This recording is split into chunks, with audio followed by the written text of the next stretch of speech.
We got involved in providing for inclusion of individuals with disabilities and older adults because we saw that there was a gap. Even though transportation networks and systems were accessible, there were often times when the transportation needs of these individuals were not being met. That could include a barrier like the lack of a curb cut on a sidewalk. Someone might live within 2 blocks of a bus stop, but because there are no sidewalks, they cannot get there. TP4A is important because people with disabilities and older adults are often excluded from the transportation planning process. We realize that inclusion in a transportation planning and operations scenario is the active and meaningful involvement of people with disabilities, older adults, caregivers, transportation providers, and the people that work with those populations. The pathway to inclusion is a circular model with each of the levels connected. The lower levels largely focus on services that organizations have been providing to people with disabilities and older adults in the transportation area for a long time. The higher levels are the levels that we've been emphasizing in the Transit Planning for All project that are being developed to meet community needs. People with disabilities and older adults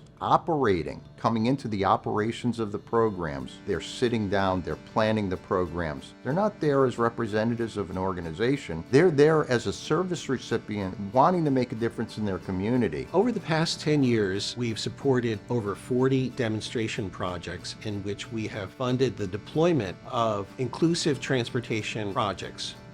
One of the significant lessons that we've learned through the course of this project is that inclusion of people with disabilities and older adults in the planning process ensures and guarantees that those services are going to be truly responsive and meet all of the needs of those individuals. There is a concept in the world of services for people with disabilities as well as older adults called nothing about us without us. It's an easy way for us to describe to the disability community what we mean by inclusion.